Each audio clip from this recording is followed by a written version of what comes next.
Thank you very much. As a bit of a background, I'm a consultant in medicine of the elderly based in Edinburgh and part of a small group that's implementing a frailty pre-admission clinic in the Western General Hospital. So I'm very pleased to be able to talk to you about what is really a geriatrician's view of the frail older patient's pathway in surgery, concentrating really on pre-admission. So I would like to begin with a scenario that might be familiar to quite a lot of you. An 80-year-old lady living alone at home, managing okay with no formal help, admitted for elective colectomy and given a predicted length of stay of around 10 days. She undergoes uncomplicated surgery, but about 4 days after her operation, she develops a chest infection and is treated with antibiotics and intravenous fluid. Chest x-ray clears, her white cell improves, but she starts to develop signs of heart failure. So the fluids are stopped and diuretics are started. She unfortunately develops antibiotic-related diarrhea, becomes nauseous, starts vomiting. An antiemetic is started. She's not eating very well. Her urea creeps up, fluids are started again. She's getting more edematous. The patient at this point starts to appear a bit muddled. She has several falls and unfortunately develops back pain after one of them. She's prescribed analgesia, becomes even more muddled. The surgical ward joins see her and she has got no acute surgical problem. At this point, often the medicine of the elderly is called. A couple of weeks later, she's medically settling down. The doctors feel she's well enough for discharge, but then they speak to the nurse and she reports the patient's muddled, virtually bedbound, needs one to transfer, is dizzy and anxious about falling. She's been incontinent since her diarrhea, her skin's now precarious, she's lost weight, she needs help with washing and dressing. The nurse says there's no way she'll manage at home. And the family asked to speak to the doctor. She was doing fine before she came in. We were told it would just be in about 10 days. So we live in an ageing population. 16% of the UK population is aged over 65, and within the next 2 decades, this is projected to increase to around 30%. The surgical population is aging even faster, and at the minute, 30% of patients undergoing surgery are aged over 65. And of course, this is a good news story, not only reflecting improved general health of the population, but also the fact that the skills and techniques of the surgeons and anaesthetists are allowing older people to access procedures they would never have been able to access just a few years ago. But with it becomes problems. And we know that compared to younger patients, our older patients continue to have an increased higher 30-day mortality. They have increased post-operative complications, and not surprisingly, a longer length of stay and increased readmissions. And when we look a little bit more closely at what happens in the post-operative phase, we find that there's a disproportionate number of medical complications, things like pneumonia, cardiac failure, and delirium. There's also a significant number of issues that require multidisciplinary input, immobility, skin care, continence, amongst others. And of course, we've all been frustrated in the past about people waiting in hospital for social care and bits of equipment. So why is this? Is age the main factor? Well, it's one of the factors, and there's a well-recognised decreased physiological reserve with ageing, and there's no doubt that this contributes to the increased mortality and morbidity. However, chronological age is very different from biological age. I think everyone will know very fit 80-year-olds, and everyone will know very unfit 60-year-olds. So age itself is not a primary predictor of poor outcome. So we have to look at the other predictors. Co-morbidities and more recently frailty have been shown to be interacting with age but independent predictors of poor outcome. And I think this is where we have to start looking if we're going to influence surgical older patient pathway. Fortunately for us, unlike chronological age, we are able to modify some aspects of comorbidities and frailty. So looking at comorbidities first, definition of a comorbidity is quite simply the coexistence of more than one disease in one person. And the real challenge arises when there is multiple comorbidities present. And we know that studies have shown that the more comorbidities somebody has, the more post-operative complications and the less chance of achieving a successful discharge home. This graph shows the relationship between comorbidities and aging. It's from a Scottish population study, and you can see that if you live in Scotland, when you reach 50, you will have at least one disorder in 50% of people aged 50, but not that many have more than one. However, when you reach 85, you can see that at least 80% of patients will have at least 2 comorbidities. Although this graph is taken from Scotland, which has a high level of disability and disease, the pattern is mirrored in other countries. And what it really tells us is that comorbidities are an issue in the main of old age. So if we want to have an impact on the comorbidities, we first have to diagnose them. Now, older people are complex, and it's very easy to miss comorbidities, especially if they're not the key focus of the primary health event. Examples of this may be that an elderly person may not think it relevant to tell you about their poor memory or their dizziness.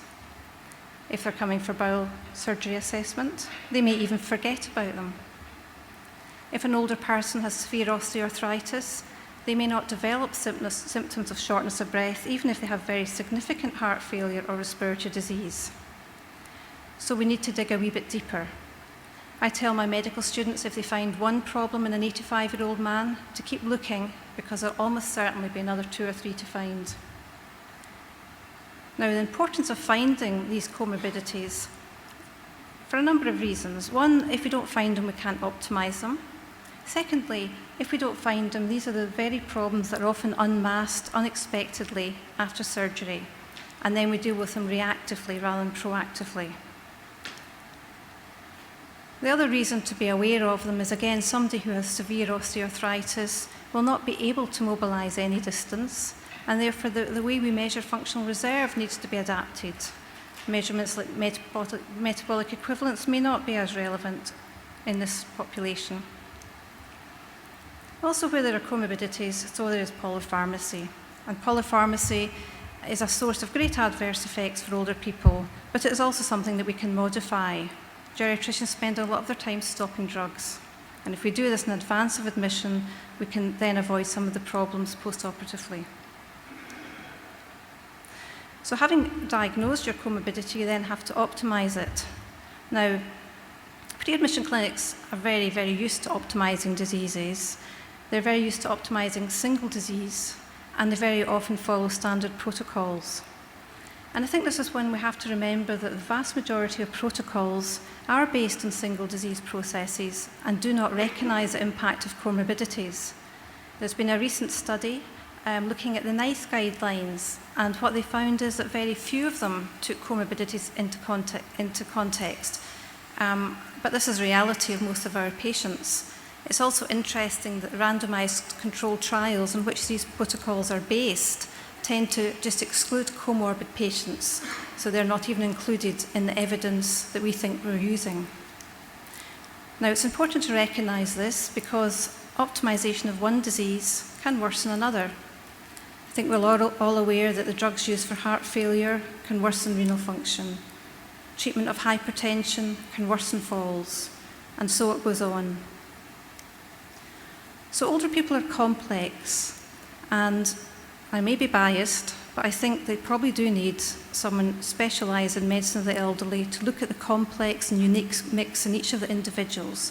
And this has to be done starting at pre-admission, but following the patient throughout the whole of their pathway and fine-tuning as you go. Comorbidities are one of the factors that also contribute to frailty, which is the kind of new trendy risk factor in surgery. Many studies have now shown over a broad range of surgical specialties that frailty is an independent predictor of poor outcomes. It's been around for centuries, but it's only recently that we've really been able to measure it and quantify it. But what is it? Well, firstly, it's easy to recognise. We all know a frail patient. It's much harder to define. I think one of the best clinical definitions is an increased vulnerability to even minor stresses. It's a consequence of accumulation of multiple deficits in multiple domains. It can explain the house of cards scenarios that we spoke about at the beginning of the talk. It's different from ageing, although ageing contributes. It's different from comorbidities, although they also contribute. It's not all or nothing. People can be mildly frail or severely frail. But it's increasingly used to assess risk, target resource over medical specialties as well as surgery. Recently, 2 models have emerged. The first model to be used really was the frailty phenotype, and this model categorizes somebody as frail if they meet some criteria, signs and symptoms. So in this model, if a patient has 3 or more of the criteria in the left-hand box, they are deemed frail. However, I think for the purposes of clinical work, the deficit accumulation model is more useful.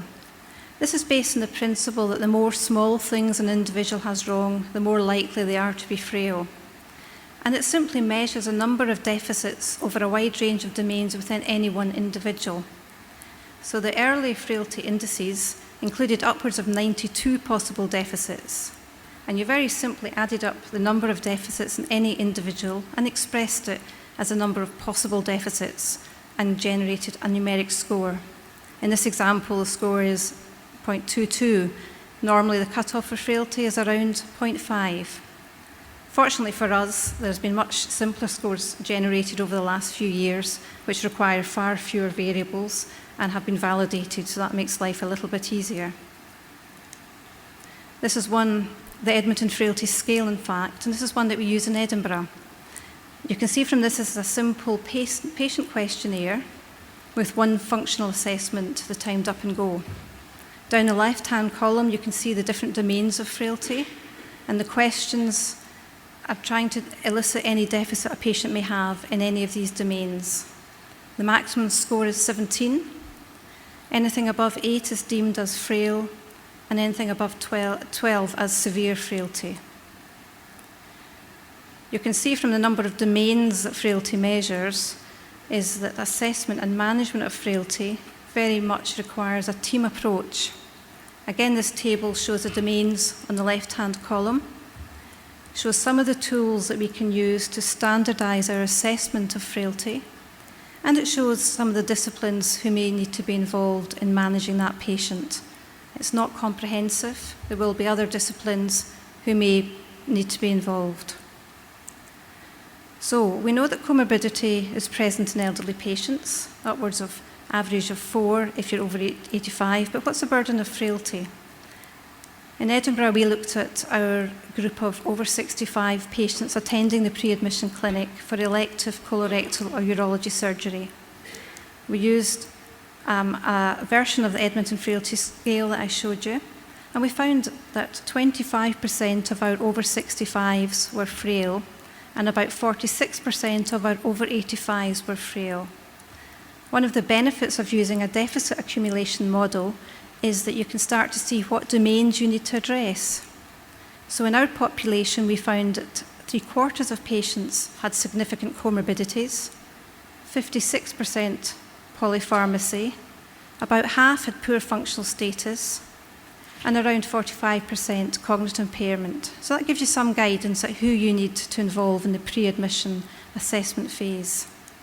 Other studies have done similar things and looked at the frailty of their pre-admission group. And what they've found is percentages of upwards to 50%. It's very variable according to surgical specialty, as you would imagine. When we look at community-dwelling adults, we find that 10% of over 65s are frail. So this gives us some idea of how vulnerable a group your surgical patients are. And yet, a recent study by a POPS group through the British Geriatric Society showed that less than 30% of pre-admission clinics had access to geriatric assessment. Only 40% of surgical units in the UK had regular elderly care input. And 1 in 5 high-risk patients, this was of all age, were not actually seen at pre-admission. And this is despite recommendations from many key players: the Royal College of Surgeons, American College of Surgeons, and NCPOD again, all recognising the need to have enhanced assessment, including medicine of the elderly, for frail older adults. So in the last 5 minutes, I want to just talk through how we could possibly look at designing a better model for this group. This is a traditional pre-admission clinic. It will differ wherever you are, but essentially the principles are the patient is seen at surgery, scheduled for surgery, and referred on to pre-admission clinic if necessary. At this clinic, they will generally be seen by perhaps a nurse, and then referred on to specialty organ specialists or anaesthetic assessment if necessary, and then admitted. So is this model good enough? Well, it's probably good enough for most. It's efficient, it's well established, it's quick, and it addresses the perioperative risk. However, for the older, frailer patient, I suspect it's not good enough. It's unidimensional, it rarely assesses functional and cognitive state, and it doesn't consider the wider post-operative risks. So I think we need to tailor this process a little better for our older, frailer patient. There are many excellent models around, and I'm sure you're aware of many of them. Examples would be the POPS model in London, and there are others. But at the heart of any model of a frailty pre-admission clinic has to lie comprehensive geriatric assessment. So what is this? Well, it's an evidence-based, multidimensional, i.e. looking at all the domains of frailty that we discussed. It's multidisciplinary, and that's disciplines maybe out with what is included in the ERAS teams. I've underlined diagnostic because I think that if we don't diagnose comorbidities before surgery, then we will be in trouble after surgery. And the idea is that you determine the unique mix of an elderly person's deficits, comorbidities, frailty domains, in order to develop a coordinated interventional plan. And I've underlined the long-term follow-up because if this is not followed through the whole pathway, again, it is not successful. So this is an evidence-based model, and it's a foundation of the day-to-day work of any geriatrician. So here is an example of what an alternative model could look like for frail patients. It looks much more complicated. It is much more complicated. It involves many more disciplines and probably takes up more resource.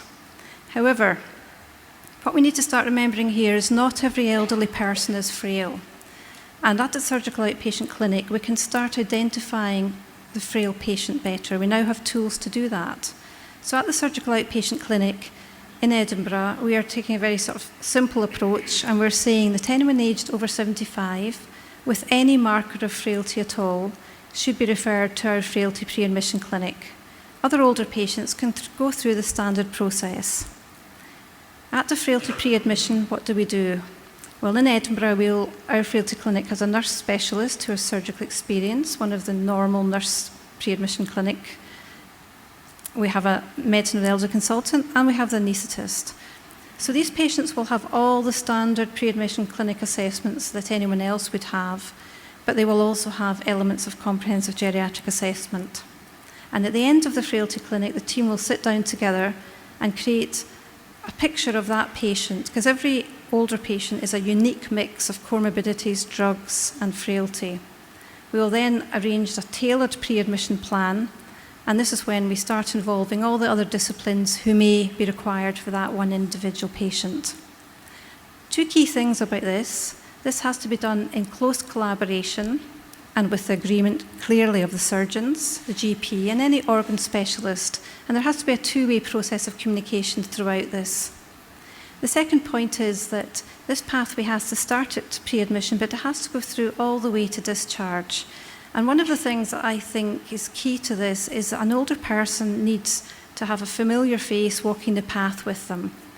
Now, this may be the specialist nurse, it may be an MOE consultant, but whoever starts with the patient needs to see them right through to the end. So using this model, can we say that the two key reasons for having pre-admission assessment are improved, that is risk assessment and optimisation? How is risk assessment improved? Well, we know that adding frailty level to the risk assessment increases precision, but I also think it adds reality. What it does is it looks not only at surviving the operation and the anaesthetic, it looks at the risk of medical complications, and it looks at the risk of things like functional decline, increased dependency, delirium, all the things that are very important to the patients. It allows better informed consent. Most older patients are told and consented for the very, very small risk of death and for the small risk of a very severe post-operative complication. Very, very few are told about the 50% risk of developing delirium. And I think that's very important that patients know that may happen. It prepares them for it, and it allows us to prepare the relatives as well. Comprehensive geriatric assessment also includes fuller assessment of capacity and understanding, and it starts to let us add some anticipatory planning into the process. One thing to be said here is that it's important to realise that this process and comprehensive geriatric assessment complements surgery and anaesthesia decision-making. It doesn't replace it. And the final decision as to fitness for surgery continues to lie with the anaesthetist. What about optimisation? I think the difference here is that we can create a proactive care plan for the full surgical pathway. I've called it geriatric optimisation to get away from the single organ optimisation that we're used to. Examples of what we might be able to do pre-admission is we may introduce a period of physiotherapy to maximise a patient's mobility, to decrease risk of falls. We might do some home visits to look at what equipment they may need on discharge. Drugs will always be assessed and modified. And we will look at cognition and see what we can do to decrease risks of delirium. We also at this time put a proactive plan for the post-operative care. You can predict many medical complications that are liable to arise, and while you may not be able to prevent them, you can put in an early recognition system. Working with the ward staff, we can implement delirium prevention plans, and we can start to predict and plan support and discharge. Discharge planning should start at pre-admission. The other thing I think is increasingly important is actually to recognise the resource we need to look after these frail patients. And often the wards are unprepared for what kind of resource and equipment they may need. So finally, does this approach work? Well, single pre-admission intervention in frail adults, I've said probably not. There's a lot of interest in prehabilitation, and we heard a presentation of one of the posters earlier. There's interest in exercise before surgery, but definitive evidence in the frail population, I'm not sure is there just yet. There's a lot of interest in frailty modification. A lot of pharmacological agents are being looked at. Can we modify frailty? I think we need to say just watch this space. But when we put the whole pathway process in place, then there is some emergency evidence that this works. Some of the groups like POPs, Scopes, various others in the UK have shown a reduction in mortality when this whole process is implemented. And other groups have shown a decrease in delirium. So I think if we can get our processes together, we do have the tools to do this, but we need to think carefully how we're going to embed this as part of our routine. And finally, I think if we are going to look at improving the outcomes for this very frail group of elderly surgical patients, we have to be able to offer them all the good things that come with ERAS, plus a bit more. Is this the ERAS plus pathway? Thank you.